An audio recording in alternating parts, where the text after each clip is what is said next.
अस्सलामुअलैकुम। तो हम पढ़ रहे थे अपना चैप्टर नंबर 1 एनसीईआरटी का, जिसका नाम है जीवों में जनन यानी कि रिप्रोडक्शन इन ऑर्गेनिजम्स। और उसमें हमने अब लैंगिक जनन का टॉपिक स्टार्ट कर दिया है। और लैंगिक जनन में हमने देखा कि जो गैमीट्स बनते हैं, नर गैमीट और मादा गैमीट, वो आपस में मिल जाते हैं और उससे जाइगोट बन जाता है। अब आगे इन्होंने बताया था कि जितने भी जंतु हैं, पेड़ हैं, पौधे हैं, फंजाई हैं, वो आपस में बहुत ही अलग हैं, लेकिन जब लैंगिक जनन की बात आती है तो वो बहुत ही एक दूसरे के समान काम करते हैं लैंगिक जनन के अंदर। तो उन्हीं समानताओं के बारे में हम पढ़ रहे हैं। तो हम आगे पढ़ते हैं कि सभी जीव अपने जीवन में वृद्धि की एक निश्चित अवस्था एवं परिपक्वता तक पहुँचते हैं। यानी कि सभी जीव अपने जीवन में वृद्धि करते हैं। वृद्धि जब उनकी होती है, बड़े होते हैं, तो वो एक निश्चित अवस्था में पहुँचते हैं और परिपक्वता तक पहुँचते हैं।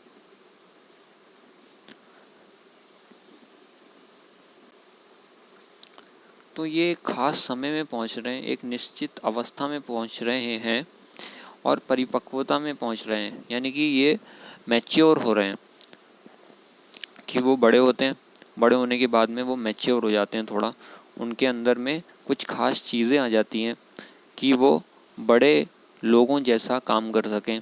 उसको बोलते हैं परिपक्वता।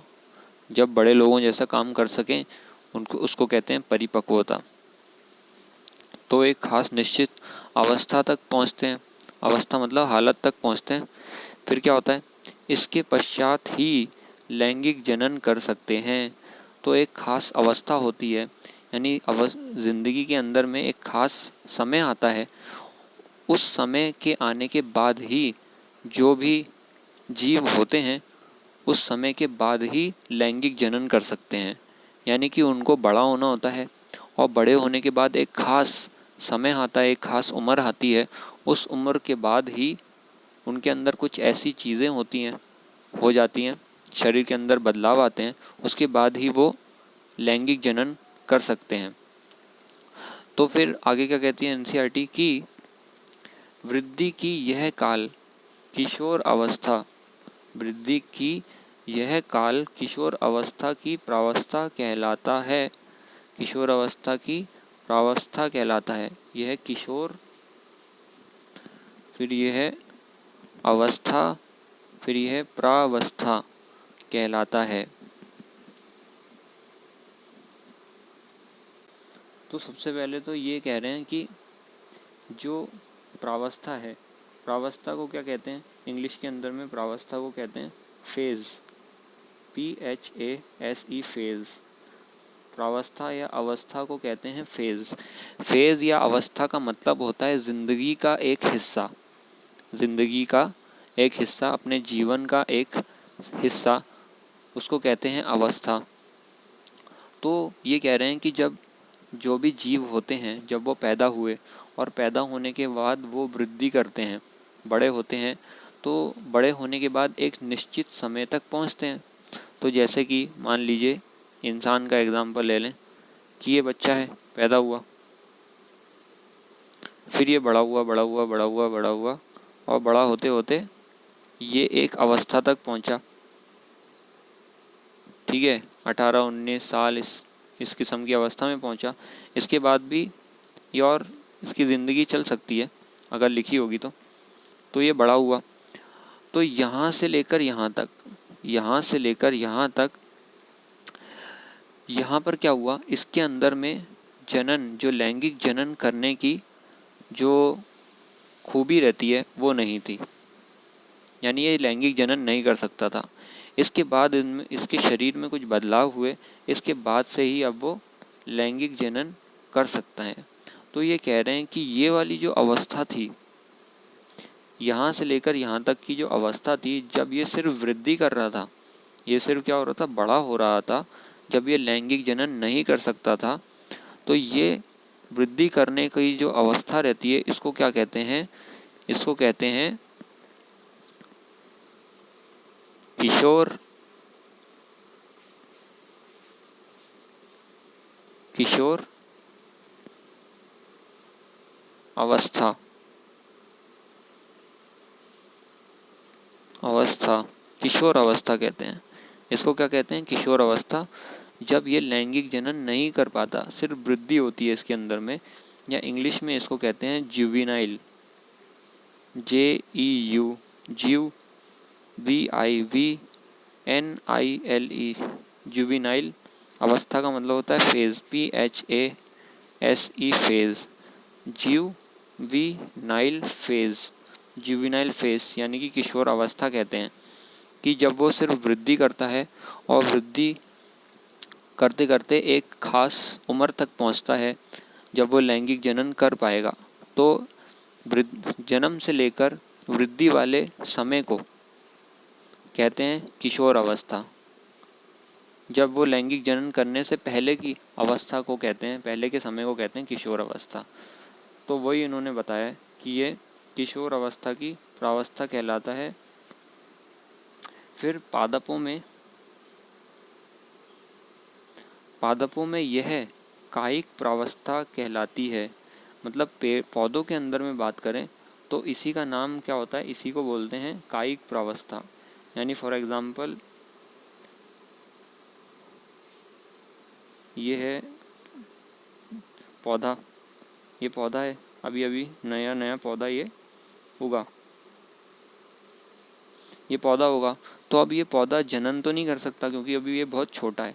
फिर उसके बाद में ये बड़ा होगा, ये पौधा जो है बड़ा हो गया, मान लीजिए इसकी पत्तियाँ हो गई, बड़ा हो गया, और इसके आ गए क्या आ गए? फूल आ गए, फूल आने लगे।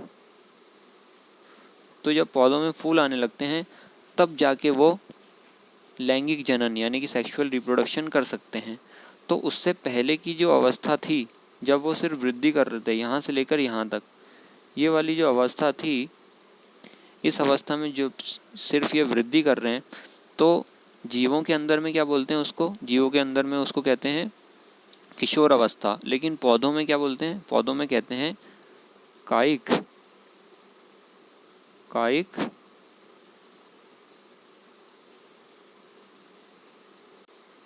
प्रावस्था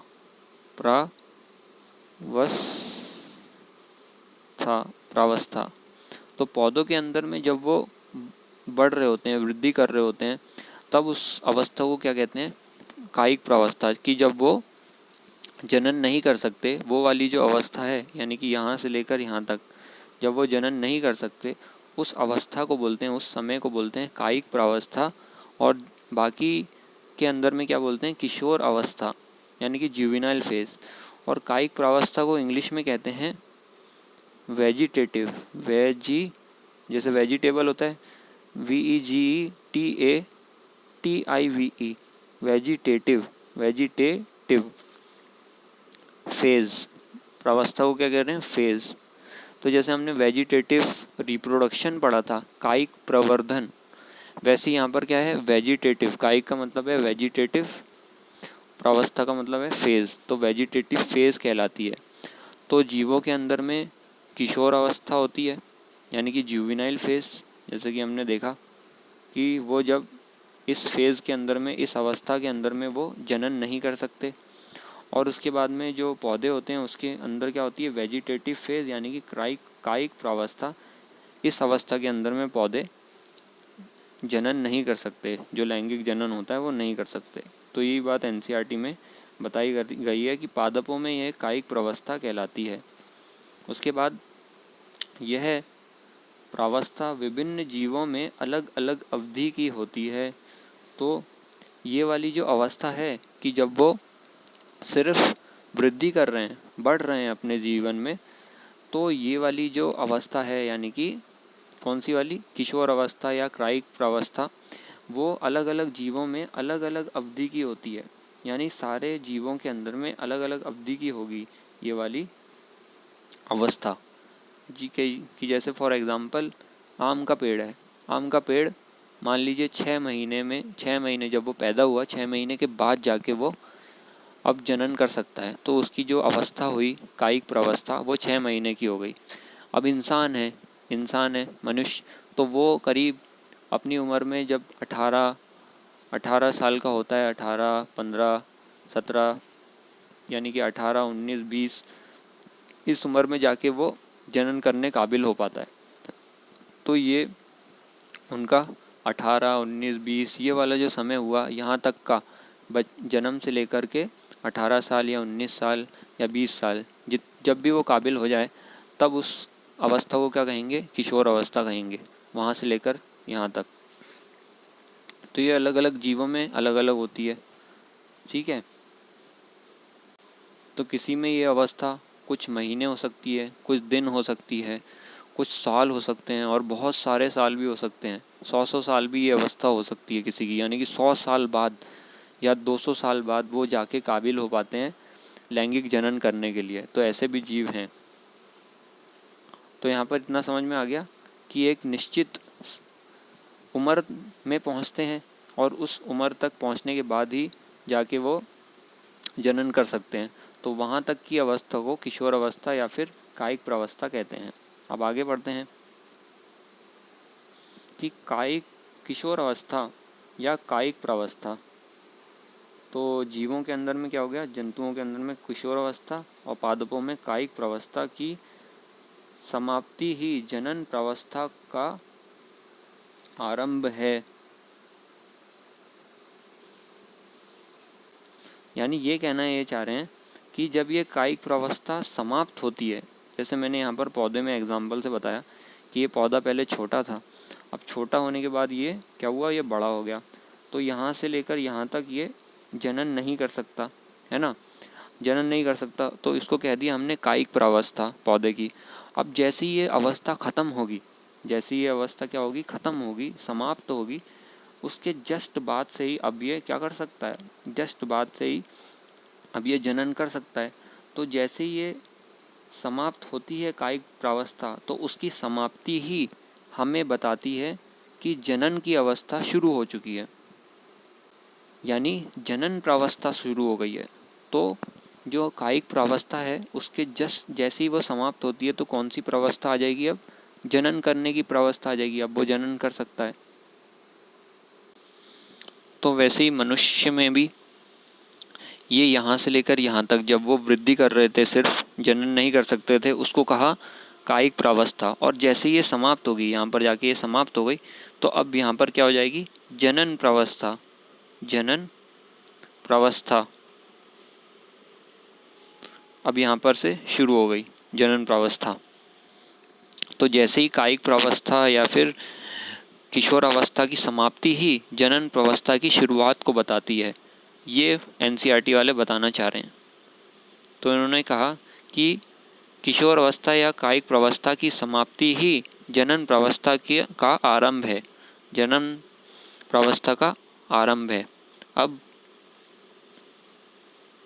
इस प्रावस्था को उच्च पादपों में आसानी से तब देखा जा सकता है जब उनके पुष्प आने लगते हैं, यानी कि जो बड़े वाले पौधे होते हैं, बड़े वाले इस साइज़ की बात नहीं कर रहे हैं, यानी कि हमने पढ़ा था MPFPA, यानी कि जितने भी जीव हैं इस धरती के अंदर, उनको कितनी भागों में बांटा गया है? 5 में। MPFPA। M से मोनेरा, P से प्रोटिस्टा, F से फंजाई, P से प्लांट, A से एनिमल। तो प्लांट में भी 5 किस्म के होते हैं कि उसके अंदर में होता है एल्गी होता है, फिर उसके बाद होता है ब्रायोफाइट, फिर होता है टेरिडोफाइट, P से बोलते हैं इसको टेरिडोफाइट, फिर होता है जिम्नोस्पर्म, फिर होता है एंजियोस्पर्म। तो एल्गी जो होता है वो कौन से होते हैं? सिंपल वाले होते हैं। बाकी ये जितने भी हैं इनको बोलते हैं बड़े वाले पौधे। कौन से बोलते हैं? उच्च वाले पौधे, यानी कि कॉम्प्लेक्स वाले प्लांट्स। तो इन पौधों के अंदर में हम ये अवस्था कब देख सकते हैं, कब आसानी से देख सकते हैं? जब इनके क्या आने लगते हैं? पुष्प आने लगते हैं। यानी कि जब पौधों में पुष्प आते हैं, तो उसका मतलब क्या होता है? उसका मतलब ये होता है कि उनकी ये जनन प्रावस्था शुरू हो गई है, और जो उनकी कायिक प्रावस्था है वो समाप्त हो गई है। जैसा कि हमने यहाँ पर देखा था कि ये पौधा था और ये बड़ा हुआ, बड़ा होते होते अब इसके जैसे ही पुष्प आए, यानी कि इसकी जनन प्रवस्था अब शुरू हो गई है और कायिक प्रवस्था यहाँ पर समाप्त हो गई है।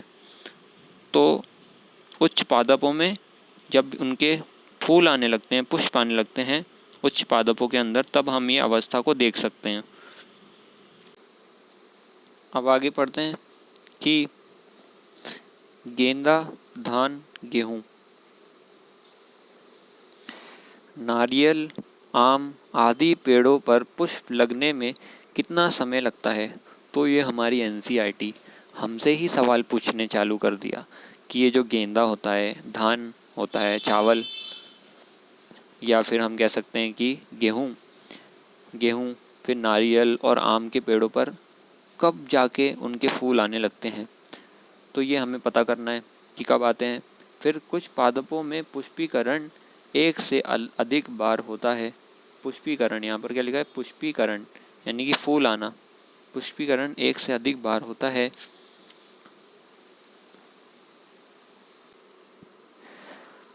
तब इस अंतर पुष्पन, यहाँ क्या लिखा हुआ है, अंतर पुष्पन, अंतर पुष्पन की अवधि, अंतर पुष्पन की अवधि को क्या कहेंगे, अंतर पुष्पन की अवधि को क्या कहेंगे, किशोरावस्था कहेंगे या फिर वयस्कता कहेंगे, किशोरावस्था कहेंगे या फिर वयस्कता कहेंगे।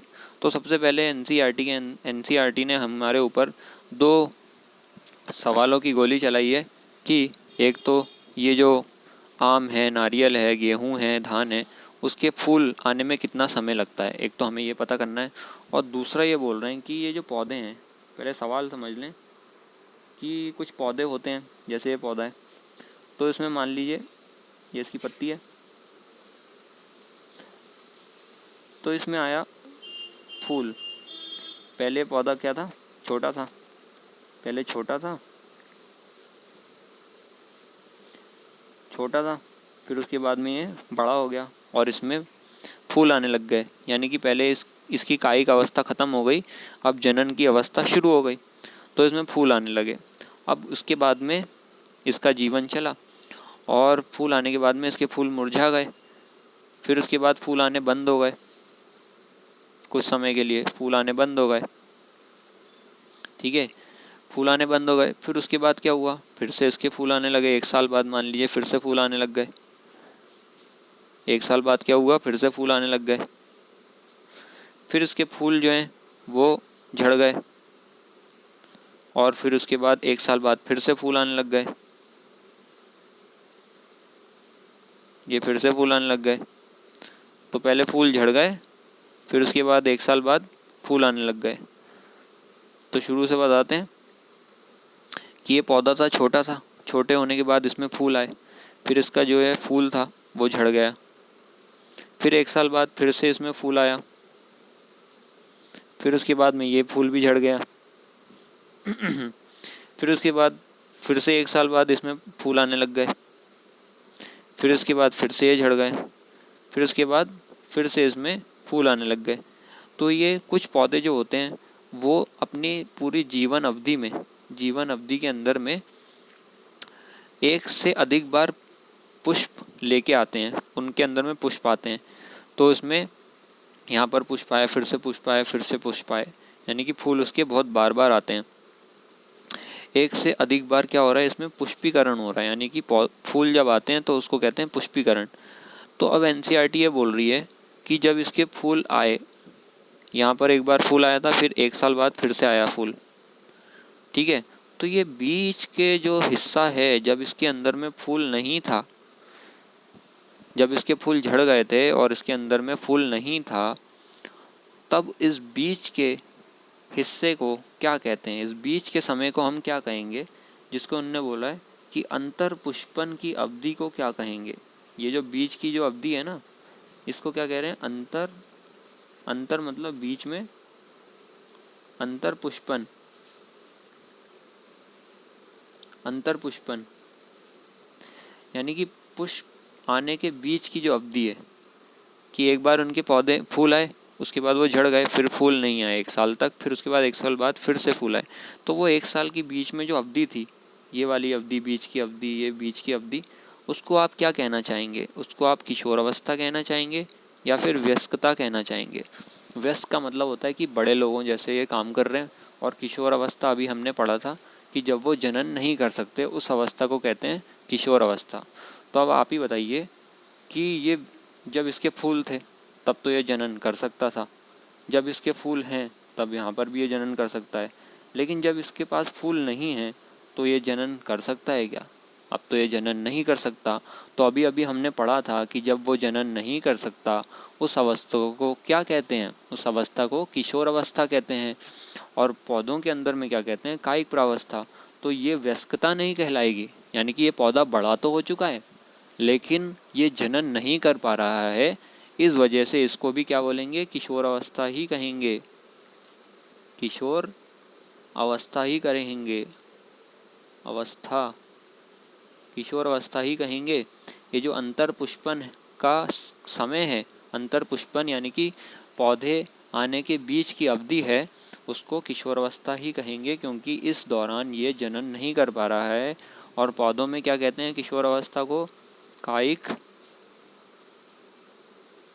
प्रावस्था कहते हैं, कायिक प्रावस्था कहते हैं।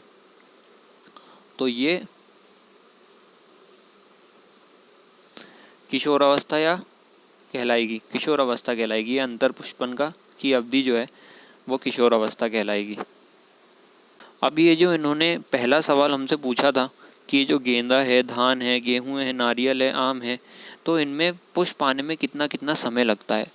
तो करीब करीब हमसे एनसीईआरटी इस सवाल का जो जवाब है वो खुद ब खुद ही आगे चल के हमको दे देगी, फिर आगे हम देख लेंगे। तो अभी के लिए इतना ही। अस्सलामु अलैकुम वरहमतुल्लाहि वबरकातुहू।